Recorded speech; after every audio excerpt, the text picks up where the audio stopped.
So remember when Trudeau used to open his mouth and it was just the most painful thing you've ever heard? Certainly. I think we're all aware that a prime minister... No, I mean, like, he would go into this script mode and it was just the most ridiculous things about how Canadians need...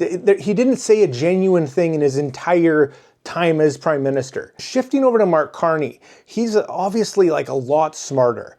And this guy, when asked the question, he will ramble on for like 5 minutes and give you the most convoluted answer as though you're the stupidest person on the planet. Who cares? I mean, it's a detail. It's a detail. I've been busy. We passed a budget that's going to catalyze $1 trillion of investment. We have launched new trade agreements. We've secured new investment. So we're busy. I don't know if you've noticed this, but he's not a stupid person. He just treats people like they're stupid. And he will literally ramble on. And the best way to know if somebody knows what they're talking about is their ability to explain it simply. So he goes off on these tangents and you never actually get an answer. He's very good at that. I find it frustrating. And I want to give this guy the benefit of the doubt and hope that things are going to change, even though it's been 10 years of the exact same people literally being regurgitated back into these cabinet positions and moved around. But it's literally the same people over and over and over. The same corrupt, horrible human beings doing the same things. Anyways, I digress.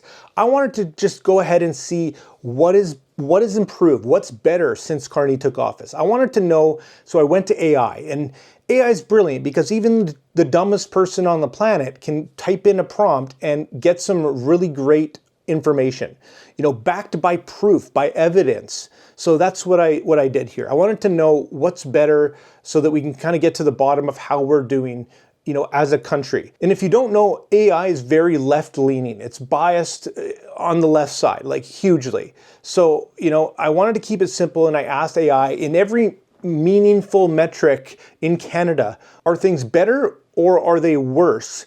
And let's just kind of go through that really quick. So let's start off with health and family doctor access. Worse. ER closures. Worse. Surgical wait times. Worse. Overdose deaths. Worse. Crime severity index. Worse. Food insecurity. Worse. House affordability. Worse. Home ownership rate. Worse. Mortgage stress. Worse.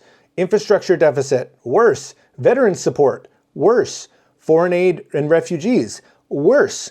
Digital wallet. Expanding scope and creeping mandates. Worse. Censorship. Worse. Gun rights. Obviously worse. Inflation. Worse. Real wages, flat versus CPI. Worse. Unemployment. Worse. Mental health access. Worse. Education outcomes. Worse. Energy costs. Worse.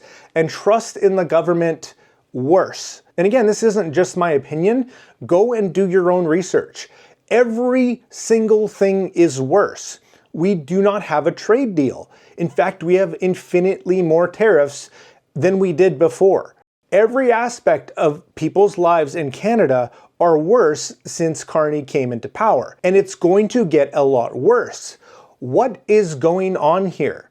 This is absolutely insane. Why do people think that voting the same people in is going to change anything?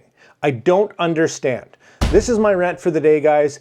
Go ask AI, draw your own conclusions, think critically. We are trending down a very dangerous and devastating path.